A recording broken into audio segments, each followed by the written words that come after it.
We're here to entertain you.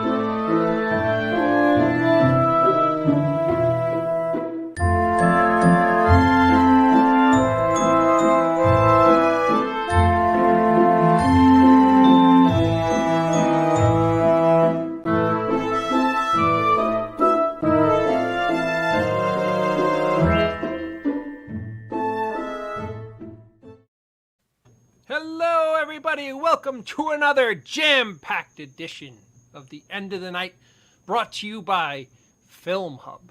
Film Hub is the place if you're an independent filmmaker, if you want to get your film out on several platforms, get your film out to the public, go to Film Hub. They're fantastic. They're great to work with. They're a great resource for independent filmmakers. Not only do they promote our show, and not only do I promote them, I have all my films with them currently. So, yes, Film Hub is fantastic. Mr. Ridgely, you're up, my friend. Thank you. Also brought to you by StreamYard. Man, I really got to get this chair fixed. Sorry about that. People ask us how we keep our streams looking professional and fun. That would be StreamYard. Go check them out. They have a free trial. StreamYard, ladies and gentlemen. Mr. Ridgely, how are you, my friend? CJ, how are you? Let's jam-pack this tonight. I will certainly try. It's going to be hard to live up to the standards of the show that you guys put on the other night, because that was absolutely fantastic. Not only because, John was actually funny, as he always is, inadvertently funny, but, yours truly came on and just,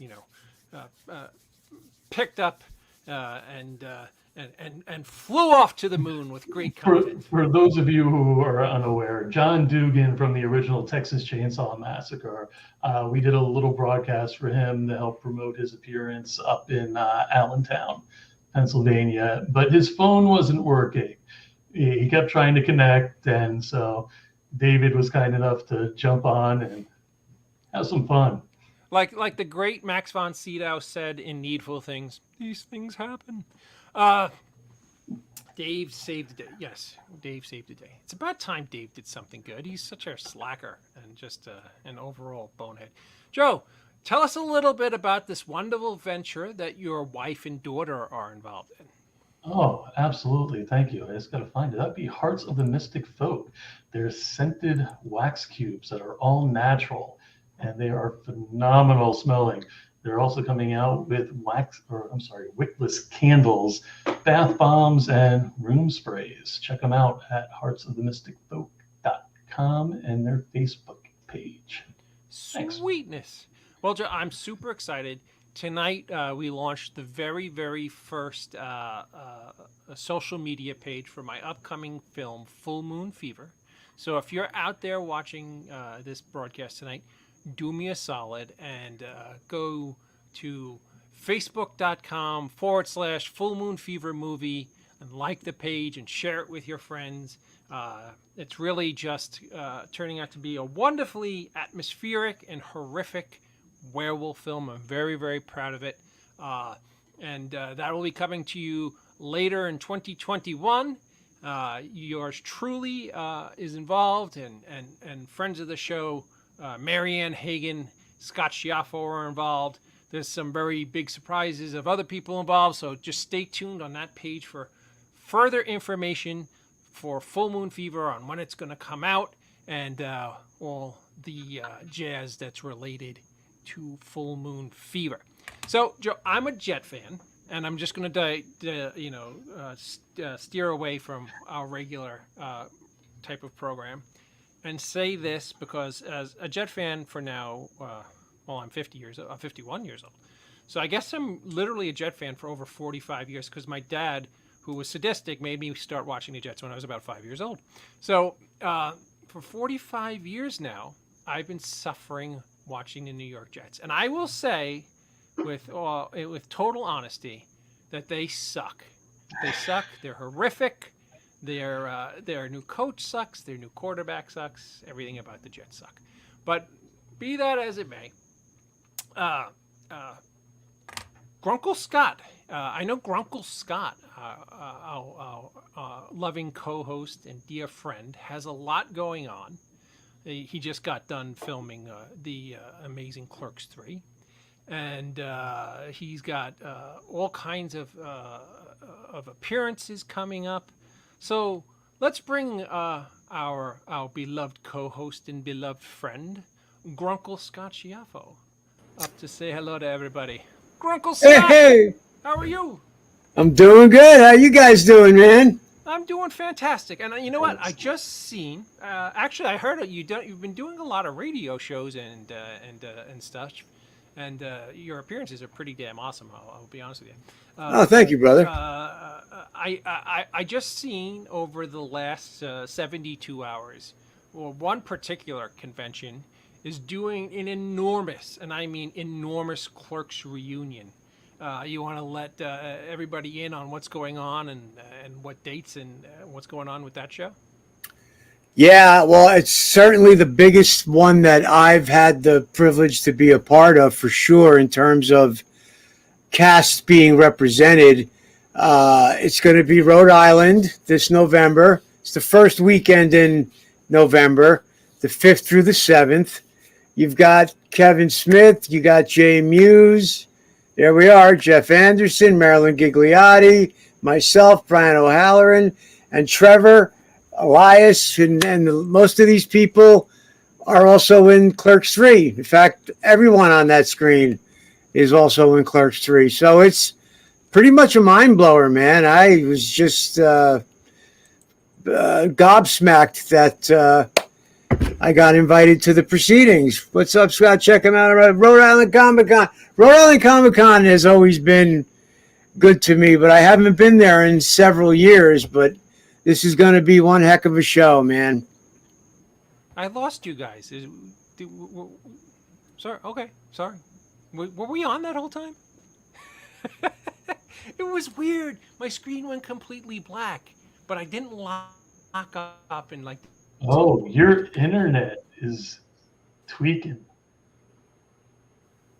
Oh, my brother's freezing. Yeah, it's your internet, brother. Yeah, it's your internet. Am I back? Yeah, you are back. Now. I'm back. Max back in black. Hedgeming and freezing. Wow. You know what happens? That's what happens when you live on top of a mountain in Pennsylvania and your Wi-Fi is literally 2 cans in a string. That's what happens.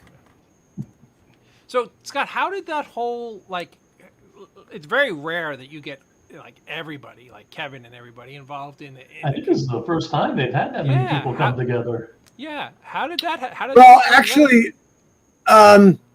Lexington, Kentucky, back in 2016 was close to this, only sans Trevor and Jeff Anderson.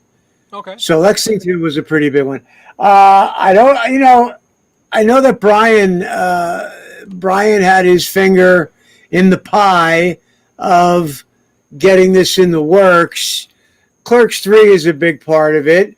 And the fact that there are a number of us who haven't been there before. Marilyn's never been to Rhode Island, so this is her debut in Rhode Island. I don't believe Trevor's ever been in Rhode Island. Certainly Jeff's he's all new to the convention circuit. And I haven't been to Rhode Island since 2017 or so. So they got CSZ on the horn, and they whipped this all up. It's really exciting. That's awesome. Well, on a much lesser note, on the weekend of October 8th through the 10th, yours truly will be at Sci-Fi in the ValleyCon in Altoona, Pennsylvania. The guest list is absolutely extraordinary, so check it out at sci-fivalleycon.com and see who's going to be out there. And come and throw pieces of bologna at me and whipped cream and all the stuff that you guys usually do when you come and harass me at conventions. Yes, that will be October 8th, 9th, and 10th. Oh, wow, it's coming up quickly. That's soon. Yeah, that's wonderful con. Casey Bassett throws a wonderful bash. Yes, we've you and I have done it on several occasions together. Several, yes. And we always have a wonderful time. It's really, really just a fantastic and fun con. So if you want to come out and see these goofballs, come out and see Scott and I. And Joe will be appearing at the Wendy's drive-through window next Tuesday. Excuse me, it's McDonald's. I'm a little classier, thank you. The McDonald's drive-through window. Yes, of course. I love you, Joe. You know, Joe, I had before we bring out the amazingly talented Tammy Roebuck, I had an idea that I'm actually going to ask you on live right here in front of everybody. I had an idea of a way to incorporate you into my new film, Full Moon Fever. So I'm going to ask you, I would love to have you in it, and we'll talk about it off air, but do you have any interest in being in a werewolf film? I would be honored. Then you're in, because I came up with a brilliant idea to incorporate the amazingly talented Joe Ridgely in Full Moon Fever. Well, thank you. It's going to be a really cool idea. With that being said, let's stop chewing everybody's ear off with our silly nonsense and bring on somebody who actually has talent. Our guest tonight is a friend of mine and just an incredibly talented filmmaker in so many aspects, from producing to directing to editing. She does it all. She's just really fantastic. Mrs. Tammy Ann Roebuck, ladies and gentlemen. Hello. How are you? I'm great. Thank you for having me. It's absolutely our pleasure. Now, those of you who don't know, Tammy just celebrated her birthday. What was it? On September 11th, right? Mm-hmm. Your actual birthday was on September 11th, but you just celebrated this weekend. What'd you do? I know you had some big plans, and you went out and you had quite a time. We did. This past week, we celebrated with my husband and a couple friends on the Disney cruise, and but the week before, which was my actual birthday, we were at Texas Frightmare convention in Dallas, and so we got to my actual birthday that evening. We went out to dinner, and joining us was Malcolm McDowell and Courtney Gaines and a bunch of other actors. And so it was super cool to have them all sing happy birthday to me for my big 5-0 this year. Oh, I was going to think it was your big 21st, to be honest with you. You're so damn young looking. It's just not fair. My 26-year-old, she always rolls her eyes when I get carded, but I told her there'll be one day when she's very happy when she gets carded in her 40s. So Tammy, I know that you have, I actually got to work with you very briefly on something that you guys did for Wild West City several years ago. I saw, it was actually a really great special you did for a TV station about a great venue called Wild West City in Netcong, New Jersey. And I know that you have, you're building quite a resume as a filmmaker. Tell me a little bit about what inspired you to become a filmmaker. It's a two-part question. What inspired you to become a filmmaker, and who inspired you along the way to become a filmmaker? Awesome. It's funny. I actually didn't aspire to be a filmmaker. I actually aspired to be a play-by-play announcer for the NFL. Oh, sweet. Yeah. So I actually mentored under Gail Sierens. She was the first woman to do an NFL play-by-play game. If you look in the history books, she did one game in 1987, and but there was like a contract issue, I think, with NBC and the local affiliate that had just promoted her to news anchor, and so she unfortunately had to make a choice to do one or the other, and she chose to stay as the news anchor because she had just married and wanted to also start a family. So. But she remained in the history books for, I think, until just a few years ago when ESPN had another woman do play-by-play. So she was actually my mentor growing up. I wrote her a letter when I was 15 and I just would go to her house and walk her dogs and do everything to like, learn and through osmosis or whatever from Gail. And I actually got on an internship program when I was in my senior year of high school. And I worked on the very first radio show with pictures. We were in the Broadcast Hall of Fame. We were the first radio station to put its show on TV. This was before Imus, before Howard Stern. We actually did it in Tampa, Florida. And it was 4 hours of live TV where it simulcast the radio show and broadcast it on TV. And this was back when they were still running music videos. So if a song came on the radio, you could turn on the TV on the station we were running on and watch the music video simulcast.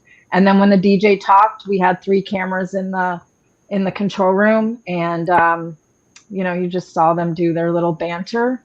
And we did that show from 1987 till 93, 4 hours of live TV every day. Yeah, it's amazing. And you're not gonna, another little interesting factoid. By the time I was 19, I was producing the show, and my co-producer on the radio side was Jimmy Kimmel. So, yeah. So I worked with Jimmy for about 3 years when he was just nerdy and just a funny goofball, and nobody knew him. Nerdy? Nothing's changed. And yeah, it was a blast. I loved working. He definitely, like, the irony that he's now not like a late night talk show host is fascinating to me, because he idolized David Letterman. Like they just talked about him all the time. So that was really cool. And the radio station ended up going country in 93. So that was it. That was the end of the show. So he went to New York, and I think he ended up doing Win Ben Stein's Money. And I then had a whole TV station that we had to program. And I took over a station manager a few years later. It's crazy, like 24-year-old running a whole TV station. And wow. I turned it into a high school sports network, because I still wanted to do football some way. So we just signed an exclusive contract with the Florida State High School Athletic Association for our county, and we did high school football. And then we branched out into all the other sports eventually. So, wow, that's awesome. Yeah. Now, I know that most of your work in film is on independent films. That's a fair assumption, right? A fair thing to say. Oh, yeah. Now, you did a wonderful film. I want to say it was maybe 2016 or 17. A wonderful film that I saw called Getting Grace. With your husband, the great actor Daniel Roebuck, starred in it, and as I recall, Dana Ashbrook was in it too, right? Yes. Tell us how, as an independent filmmaker, as an independent filmmaking producer, this show is watched by many, many people who are aspiring filmmakers or independent filmmakers or distributors. It's the community that we talk to every week.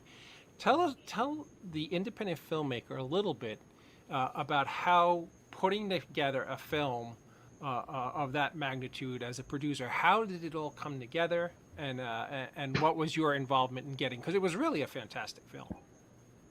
Yeah, sure. That was really when I met my husband in 2013, actually at a film expo. We were both guest speakers, and we were both, going through divorces at the time. And so, they say I didn't think love at first sight, but it kind of was. And so 3 weeks later, I was on a plane to California to go see him. And we were married 2 years later. And so when we met, he had this script called Bending Spoons from a guy. He got it through a friend. And at the time, he was starting to do a rewrite with the writer. And it took a few years. I think by the time we started shooting the movie, it may have already been 8 or 10 years had passed since he had gotten the script. It was that long of a period of time. But the fortunate thing is he married a person who is already a filmmaker. Now, I have a production company in Florida, so I was not really doing feature films at all. I was doing primarily TV commercials and web content for hospitals, Florida cancer specialists, just a bunch of different clients. So, Like my industrial stuff is videos. like, Yeah. yeah. So this was going to be my first experience in an independent film as well. But I gave the opportunity to my husband to say, okay, you don't have to work basically for a year, which is what the sacrifice was. And we said, let's just do it. And it was kind of one of those, if you build it, they will come. He finished the script and we just said, let's go. And we didn't have all the money. And we just, thought we're just going to go. And if it's God's plan, it's going to work out. And would you believe he was on a flight he had to we were doing pre-production in Pennsylvania. He had to fly to Vancouver to do a 1 or 2 day shoot for Man in the High Castle. He was in that, the first few seasons of Man in the High Castle. And on the flight back, he sat next to a guy in first class that, I won't go through the whole story, but long story short, 3 or 4 days later, we're in his office and he's writing us a check for to help fund the movie. And that really was, it was like, that's when you knew God wanted this movie to be done. Seriously. So they, we partnered with him and his sister, who had a production company that they at least were investors in films. And we were shooting, probably a week and a half later. And then we're able to bring some other investors on board. And we had to, we had to cash in a lot of favors. Danny's been in the industry long enough where a lot of people just wanted to be involved, came on board for little to or no money. And then what we do with our films is we create an environment for aspiring filmmakers to work on our films. One of our script supervisors coined it the Daniel Roebuck Film Camp. And we get college students to work on our films as an intern, and they get like really hands-on experience. And I can say 12 of them ended up, part of them in Atlanta and part of them in LA, working on shows like American Ninja Warrior, America's Got Talent. I mean, they're working in the industry just because of the experience they got on our film. Wow. Yeah. So, and through our nonprofit that we have now to make our feature films, they get college credit. And we have someone on our team, one of our producers, oversees the internship program that they all get college credit because they work a lot of hours on our film. So they fulfill their internship just by doing our movie. But the letters I get after they're amazing because it affirms to them that they're like, okay, I know this is now what I want to do. Like, it kind of gives them that, if they were a little unclear working on the film, either absolutely told them this is what they want, or it tells them, no, I don't want this. So, but most of them, they find that this is what they want to do. That's awesome. And so you have Getting Grace in the can. You guys finished the movie. What do you guys do next to get it out to the public? So we did a film festival, which is always a good way to get your movie out there noticed, especially because we went to the Northeast Film Festival in New Jersey. and won the Best Picture. We won Best Director and I believe Best Actress, at that film festival. So that's always good cred. And then that will help you get distribution or, to go out and try to get distribution.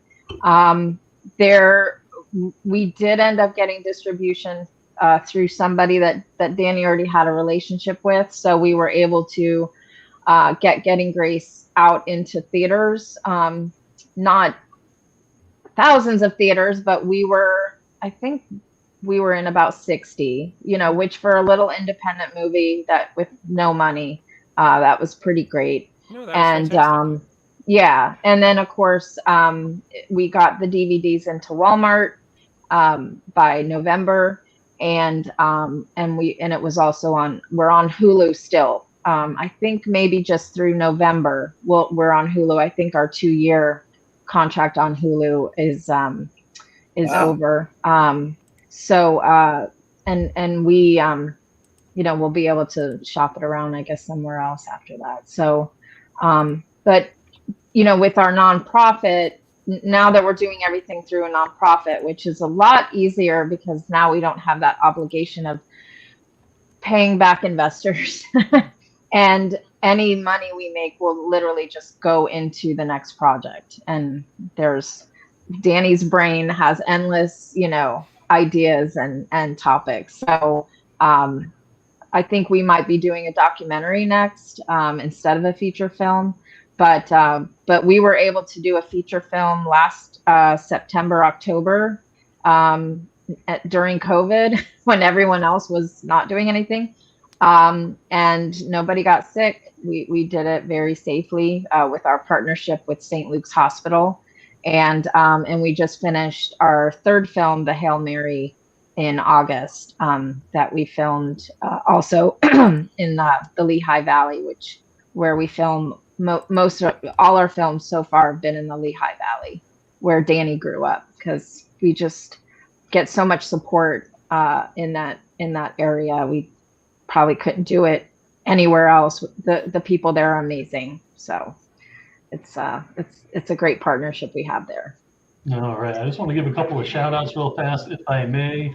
Hello, Susie. Appreciate you watching. And Carrie, thank you. Hey, sweetheart. That's my gal pal. So tell us a little bit about, because I know that I've been following you guys on Facebook. I know you are actually just kind of wrapped 2 projects. Tell us a little bit about the Hail Mary, which is one of the 2 projects that you guys, I think that was the one you guys were working on during COVID, correct? Yeah, it was both. The first one we did last fall. We were supposed to do the Hail Mary last year.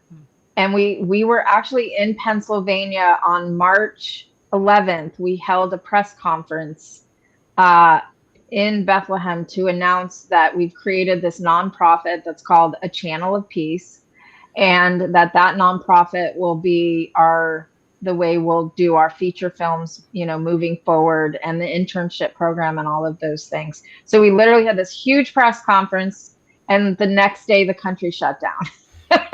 I mean, March 12th, they shut the borders, everything stopped. So at that point we were like, okay, we know we're not going to do a football movie, because the Hail Mary is a football movie.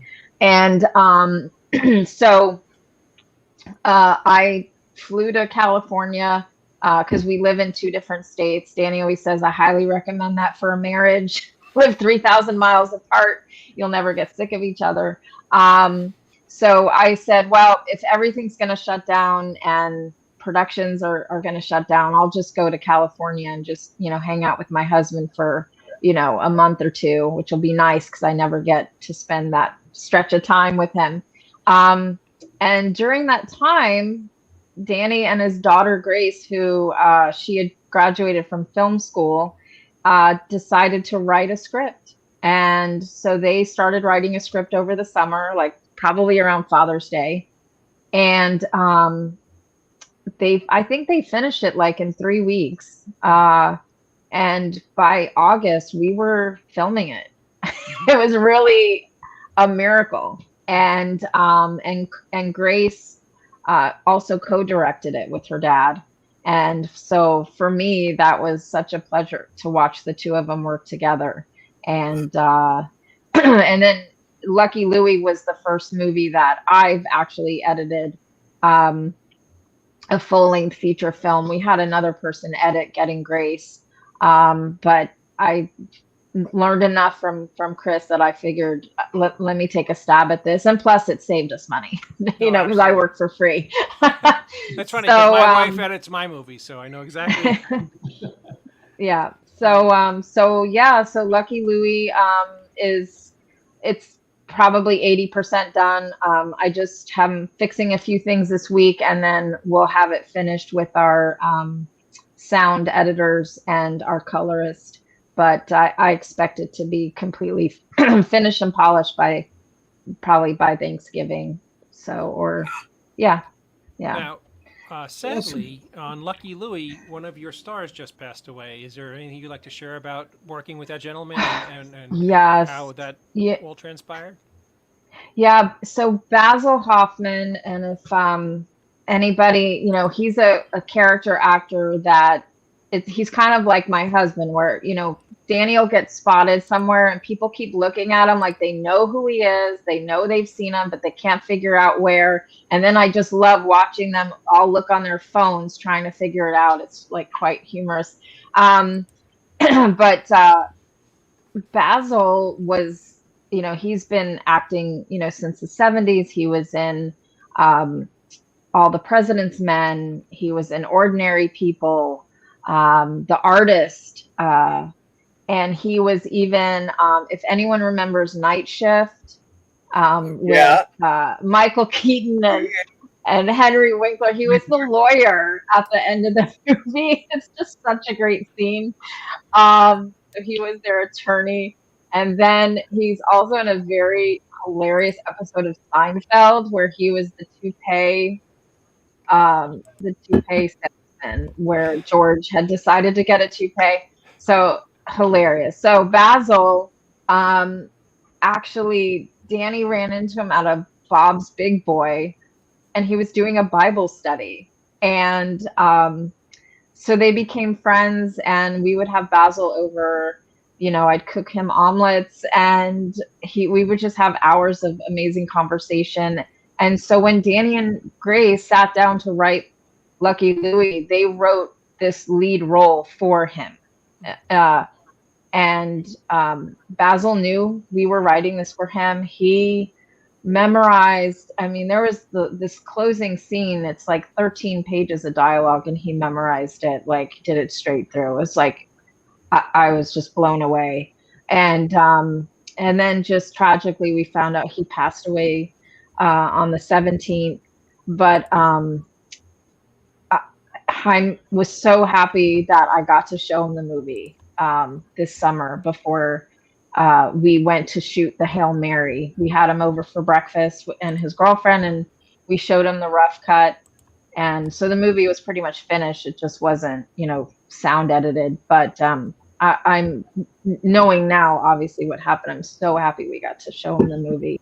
And just knowing what a faithful person he is. I know he's in a good place, and he lived a great life. So, for that, I'm not I'm sad, but I know he's happy where he is right now. So, and I'm excited to show everyone this movie. Really. I'm sure his performance, I'm sure, was out of control because he was a great actor.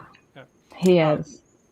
So, as the editor of a film that your husband directs, do you find that there's an innate connection between the two of you that makes that an easier job, or do you find it to be more challenging because you're editing your husband?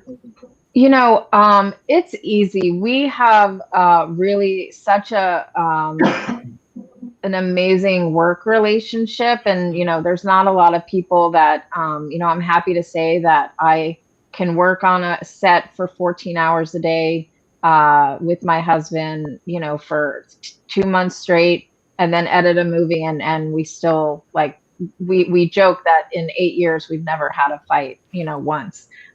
So I think part of it is that living apart a lot of the time, so that when I do get those months together with him, I cherish him. And then I just also, as a wife, I'm just like, I love watching his passion for putting his idea onto film and seeing it come to fruition. Because we've been talking, we will have talked about this movie for years, like the Hail Mary. He'd come out of the shower, he calls it his thinking box, and he'll come out of the shower and go, I got another idea for a scene. And, so it's something that he's talked about for years, and then to finally see it come to fruition. It's as a wife, it's awesome. And the fact that I get to do it with him is even more amazing. And he does what I call like a rough edit. Like I taught him this program that he can kind of create storyboards through this Sony software. So he kind of already picks his favorite takes and does a lot of that pre-work that I don't have to do. And then I can bring that stuff into my editor, and it saves me hours and hours of time that I don't have because I'm doing my other client work. But he has time when he's not, working, that he has time to do that. So it works out really well. And then I'm the one that kind of goes, we can't do that because of continuity. And then I ruin it. So, oh God, this sounds horrifically familiar. But it's just it's a nice give and take, and it's really a neat collaboration for me. So yeah. And what editing software do you use? So I actually use Final Cut 10. I started learning DaVinci's Resolve. Right. So I'm right now trying to decide if Lucky Louie edited in Final Cut 10.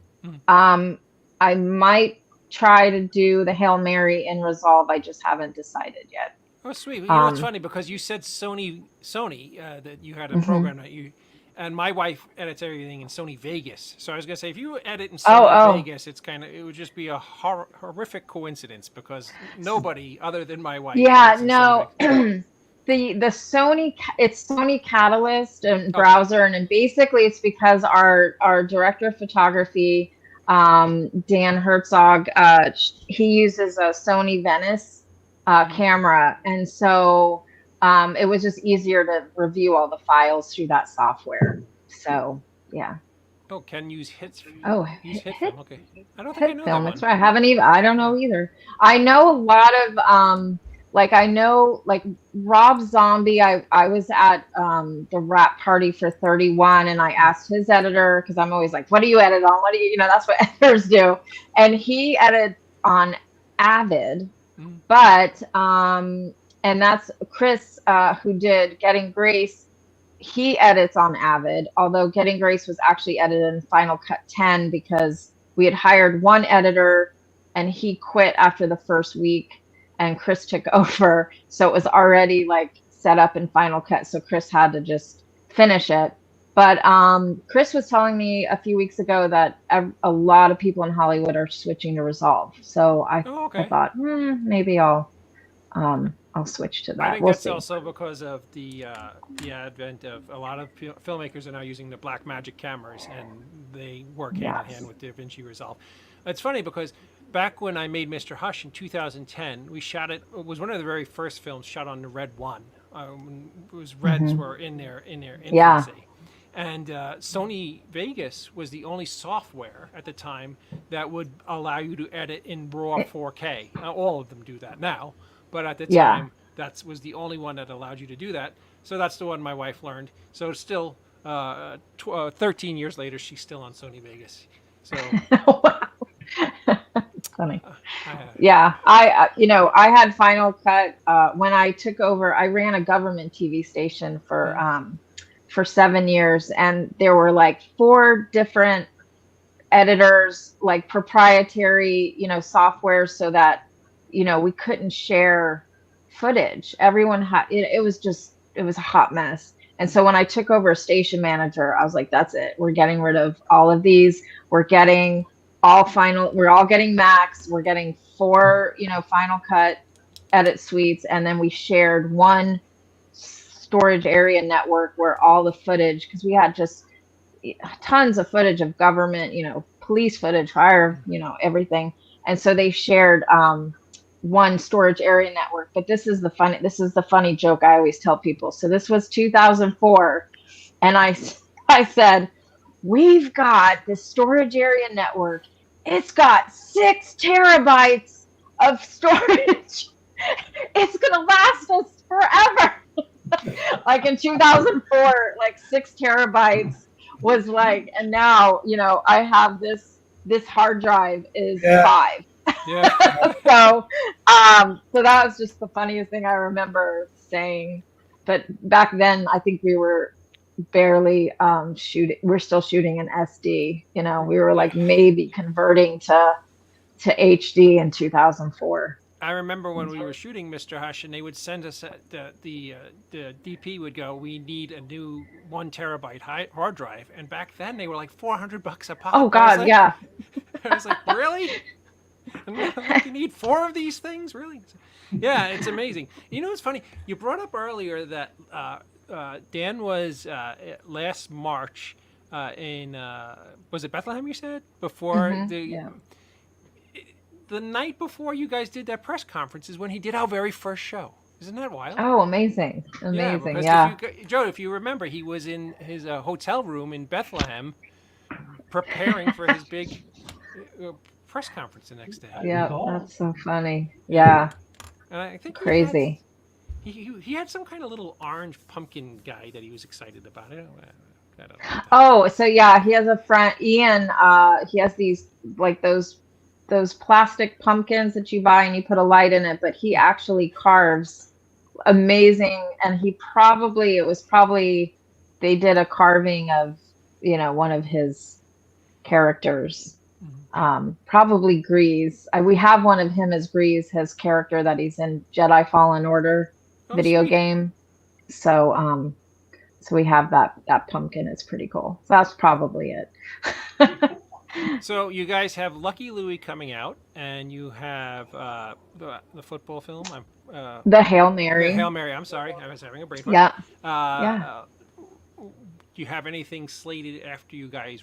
Because you guys are wrapped on those 2, correct? We're wrapped on those. We'll finish Lucky Louie in the next few months, and then I'm hoping by spring we'll have the Hail Mary finished, and then.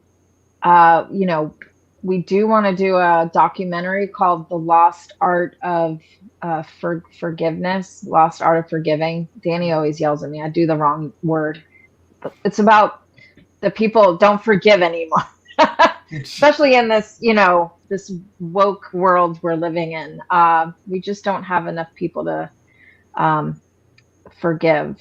And so we want to share stories of people that have forgiven, especially under extreme circumstances. I don't know who those people are yet.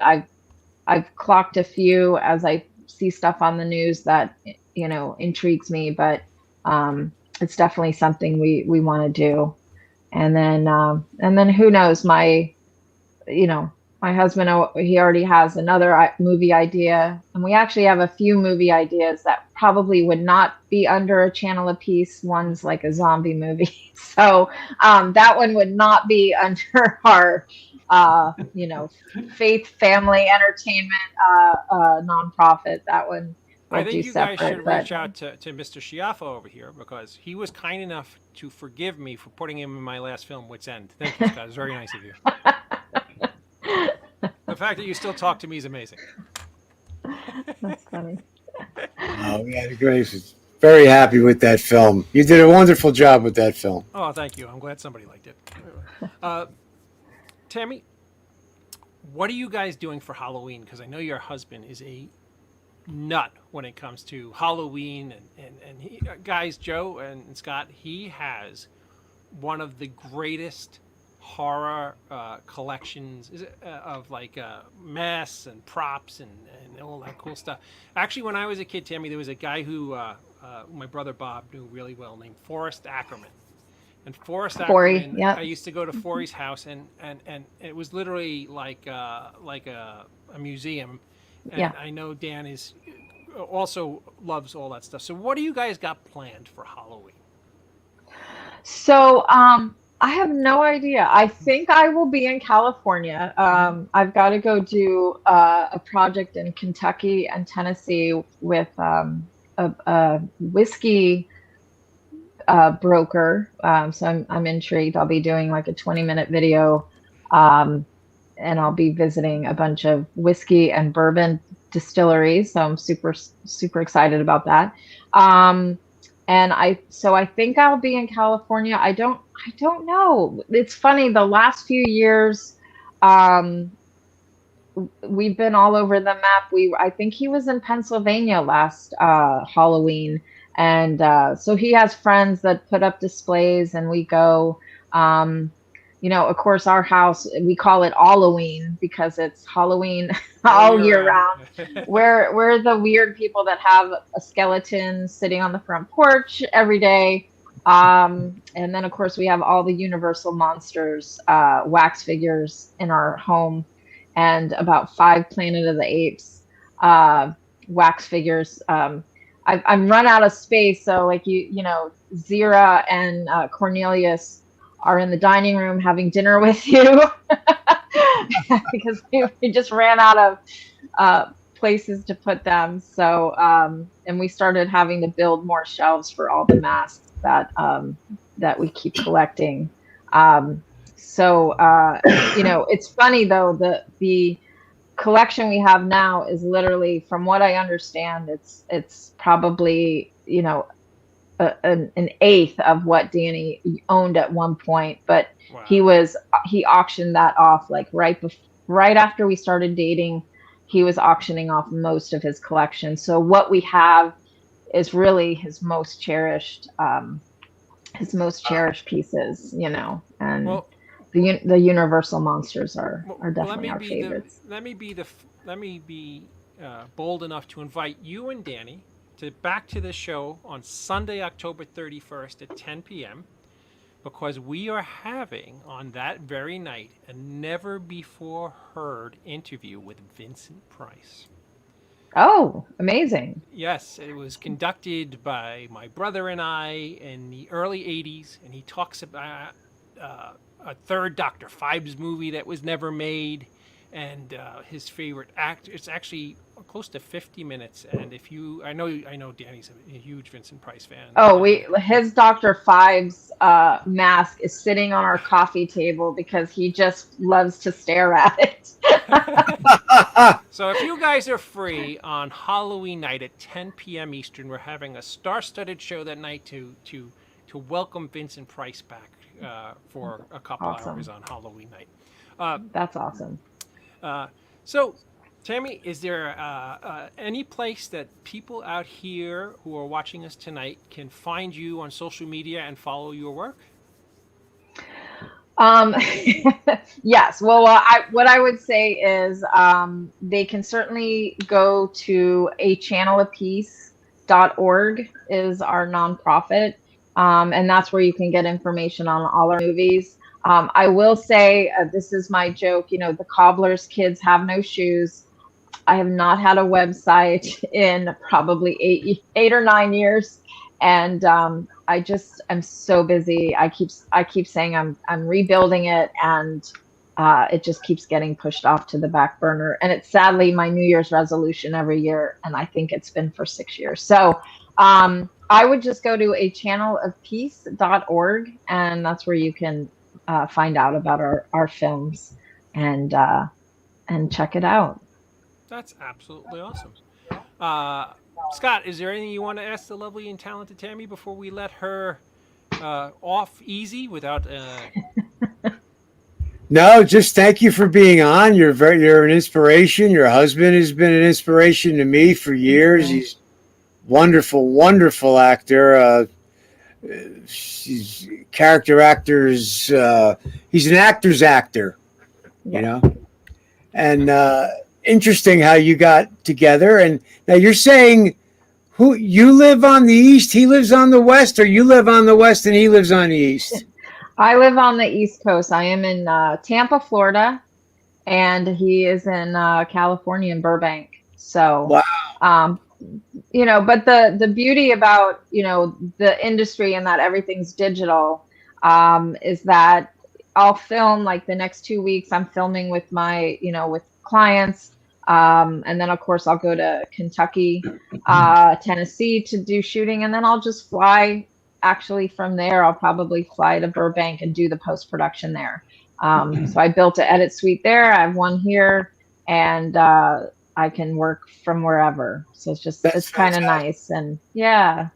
So the next time I get to chat with Danny, I have to ask him to talk to my wife about this whole 3,000 miles apart deal, because if he can make that happen, I would literally send him monthly payments, because I would be just like, that's a sweet deal he's got there. yeah, I mean, it's not for everybody, but we actually don't know.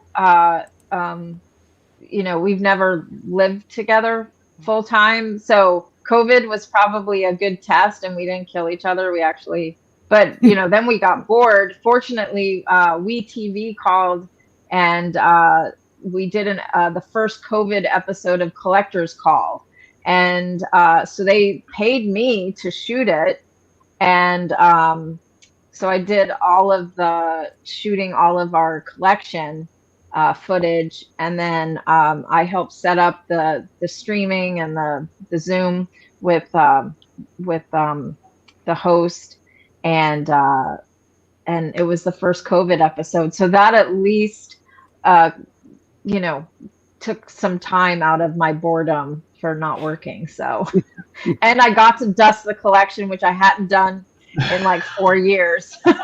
So it took 3 days to dust everything. Oh goodness. So, One last question before we let you go. What piece of advice would you give an aspiring filmmaker who's watching us right now, who's about to embark on making their first film? So I would say watch movies. Watch a lot of movies, because you'll learn a lot. I mean, Danny will tell you that he never went to acting school. He learned comedic timing by watching Tony Randall or Jackie Gleason. You know, the technology that we have now is so inexpensive.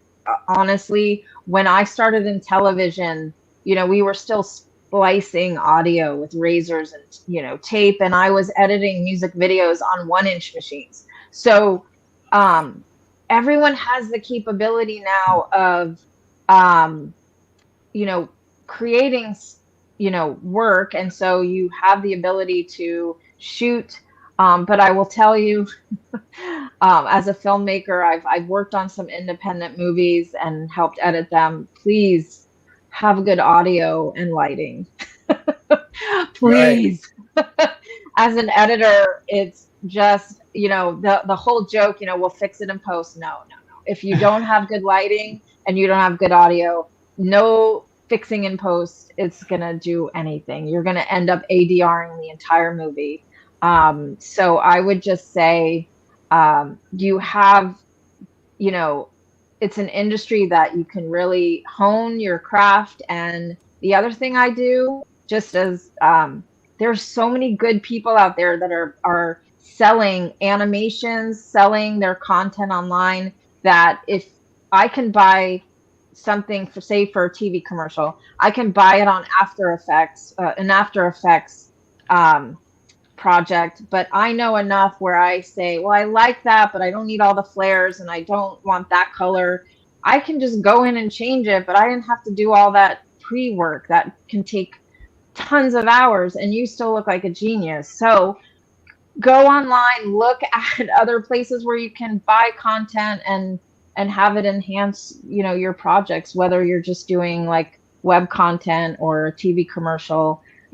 See what else is out there. You don't have to build it all by scratch, and then also like try to, I don't know lighting very well, so I hire people to help me with that. Don't just assume you could do everything. I mean, just really try to hire people that know it and they're just going to help you. You don't have to know everything. Absolutely. Try to be proficient in certain things. So that's my advice. That, and make sure you have something pretty decent on paper, which is the most important, I guess the most important thing. You have to have a good story. Yeah. Oh my God, yes. Please have a good story. Yeah. Please have a good story, yeah. With that being said, Tammy, thank you so much for joining us tonight. I want to also thank you from the filmmakers community for being so kind and generous. You guys are so wonderful to independent filmmakers, to college kids who you guys mold when you guys are working on films. It's really, really nice that you guys give back and to look at it as a community of artists instead of, something that has a number on it makes you guys awesome. Tammy, thank you so much for joining us tonight. Oh, thank you for having me. This was a wonderful experience, and ask me back anytime. It will be our honor. Hopefully you and Dan can come on Vincent Price Night, or just you. It doesn't matter. Come on Vincent Price Night, and we'll all make fun of Scott. With that being said, I will tell Danny for sure. With that being said, Tammy, thank you for joining us, and everybody, Tammy Roebuck. Thank you. Good night. Thank you, Tammy. Good night, Tammy. All right, guys. Pleasure. Thank you. Whoop! You popped your back on. Once many times. What a fascinating woman. She's Amazing absolutely stories. awesome. Absolutely awesome. And Danny is just a wonderful guy. It's funny. A lot of people who achieved what those guys have achieved make it a point to give absolutely nothing back to the community. And 99% of people in film and in the artistic community who actually achieve a level of status don't see it fit to give back to the younger generation or to up-and-coming filmmakers, but they do, and I think that's really, really awesome. Amazing stories from when she was in high school, and then built. Wow. She was awesome. Yes.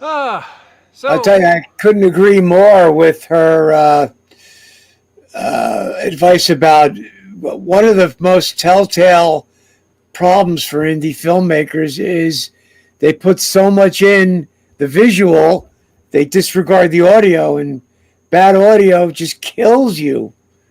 Kills you. So you got to really pay attention to the audio. Yeah, and as somebody who's made a gazillion mistakes making films, especially on audio, it's a lot more difficult than you believe it would be to have that work properly. Yeah, you really need to put attention to the audio. It's very true. Yep. Yeah, and it's funny because sometimes when you're doing an independent film and you're doing a guerrilla independent film, some of those picadillos work because it's supposed to be a guerrilla film. So it's really just a matter of what you're doing. What a great night. Scott, I love you, brother. Thank you for doing what you do. And Joe, you're the bee's knees. I love you too, brother. You're a great guy. Thank you. Thank you. And I honestly mean that. It actually made me feel like I was going to throw up a little bit when I said it, but I honestly mean that. You're just a wonderful guy. I think I'm really happy because we went an entire episode, and we didn't have to see Tiffany Shepis, which is always a good thing. And that's that. So, are we on next week? Are we doing a show next week? You're asking us? Shouldn't we be asking you? I'm asking you. You're the producer. Scott, what do you think? Should he be asking us, or? Well, it's nice that he does. I know I'm more than happy to be free for a show next week. All right, then we'll do a show next week. I actually have a really cool guest in mind, so a little hint. Oh no, I won't give you a hint. So, well, yeah, we'll do a show next week. Oh yeah, it's October. I got to start doing horror shows. What the hell am I thinking? Oh, and Joe, we didn't get a chance to congratulations on your new home. How are you liking it so far? Yes. Love it.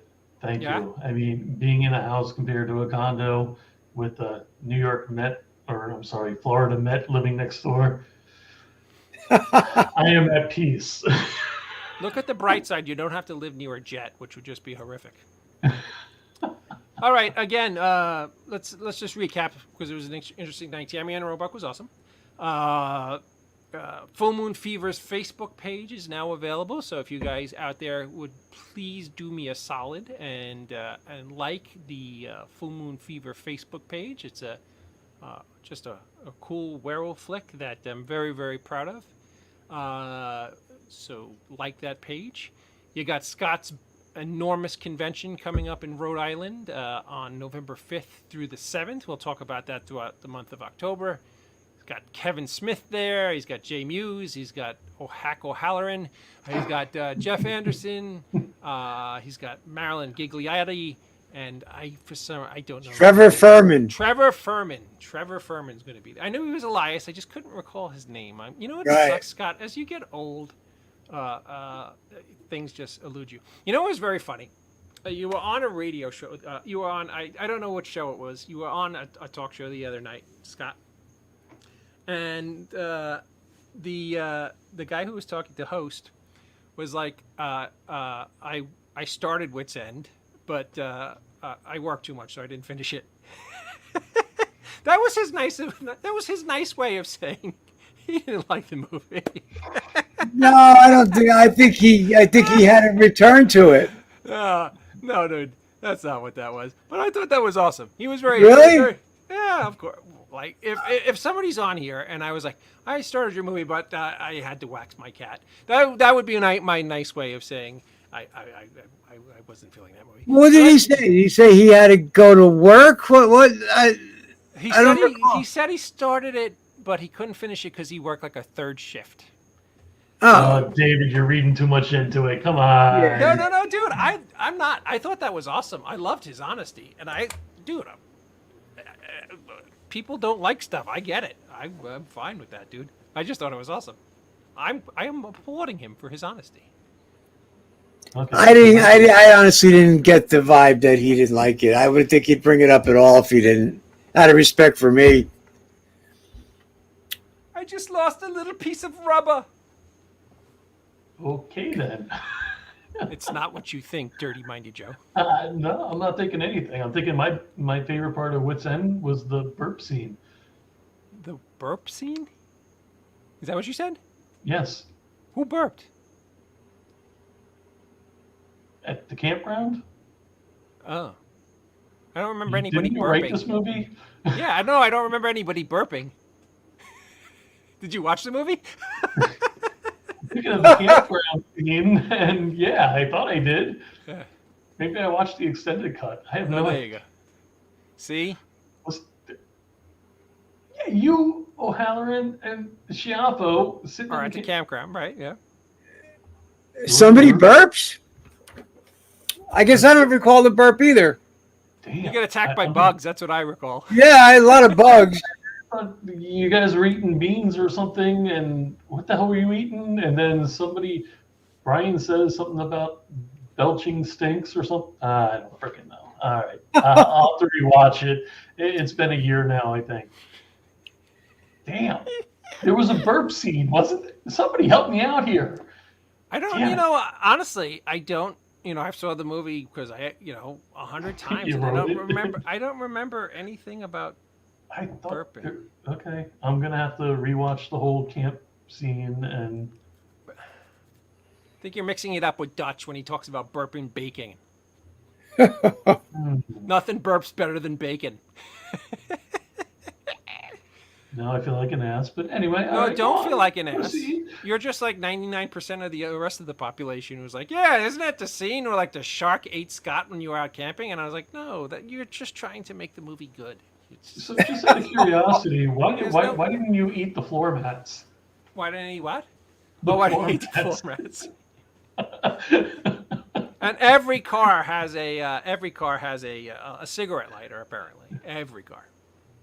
You know what's funny? That car, honestly, it had like a little plastic thing that looked like a cigarette lighter, but it wasn't really a cigarette lighter. It was like a placeholder. Yeah, yeah. I think almost all new cars come with that because I think the cigarette lighters are used more as chargers now than they Yeah, are to light cigarettes.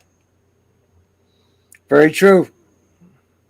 All right, so I got to watch Tubi tonight, and I got to watch Wits End again, and fast forward to the camping scene. We talk about s'mores, but I don't think he talks about burping s'mores. Well, what did you guys eat something at the No, camping? we're drinking beer. Drinking beer, but did somebody mention eating something? I thought you guys were hungry and you were gonna eat something, but then you went back to the house.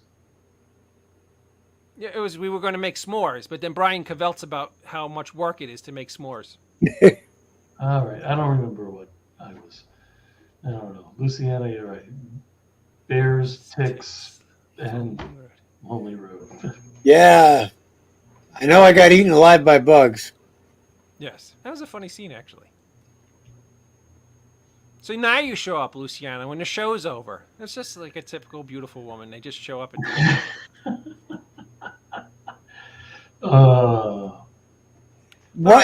What weekend is Sci-Fi in the Valley? Obviously, it's not. October 8th, 9th, and 10th. And I think they're having a big Avatar The Last Airbender reunion, which is something Awesome. which I'm not 100%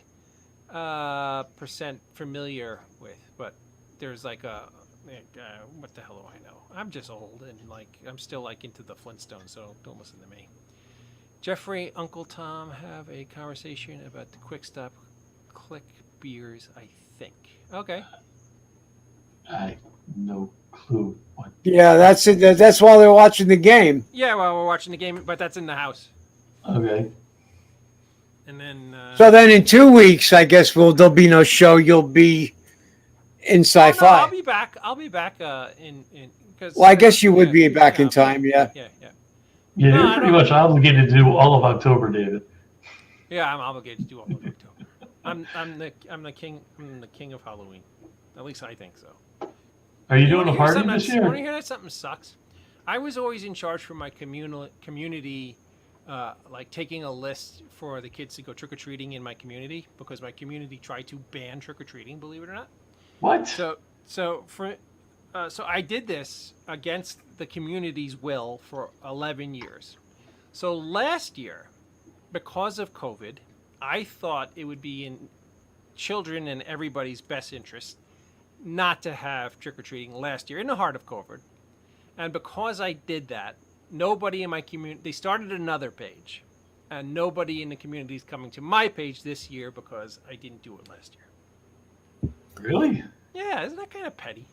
That's very petty. Yeah. That's kind of BS tomfoolery is that? Yeah. Screw you then! You'll never have trick-or-treating as good as my trick-or-treating was. All right, let's stop boring these poor people. We'll be back next week. We're not going to have anybody who's even remotely as beautiful as Tammy on because the guy I have in mind is a scary-looking old guy, but he's really cool and really famous. But and we'll have this tomfoolery. And is there anything on the Indie Escape that you would like to promote, Joe, in the upcoming week? Not in the upcoming week, but thank you. I think we're still getting things squared away. Hoping to get everybody around October. The second week of October is what we're aiming for as of now. And David's looking for something on the floor. I'm still looking for my little piece of rubber. Ah. You know, I have this little thing that goes on top of tripods, right? And you put your iPhone or something in there so that it can sit on top of a tripod and be still.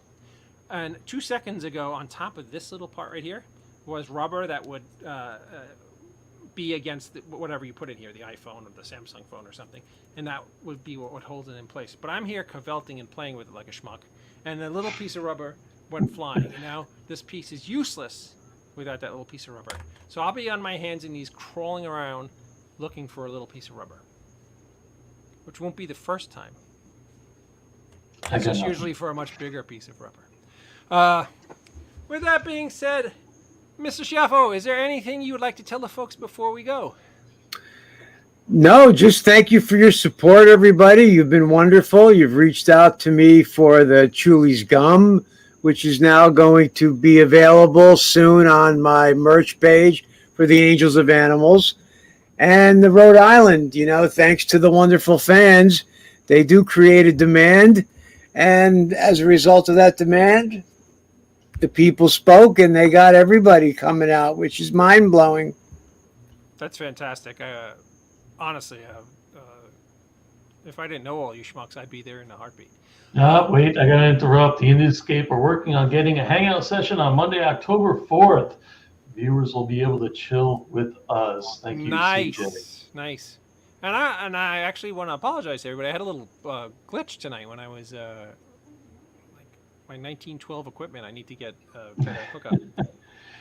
It seemed like an internet glitch, and I mean, it happens to the best of us. Even if you're running 1 gigabyte speeds, it is what it is. I was literally going to take a picture of a frozen Mac and just send it to you because I thought that would just be perfect. With that being said, everybody, again, thank you, Mr. Ridgely. Thank you, Mr. Schiaffo. Thank you, everybody who watches us on the Indiescape. Thank you, Tammy and Roebuck, for being awesome. Thank you, Daniel Roebuck, for being awesome. We'll see all of you guys back, same bat channel, same bat time, next Sunday at 10 p.m. And remember, no man is a failure who has friends. Good night, everybody.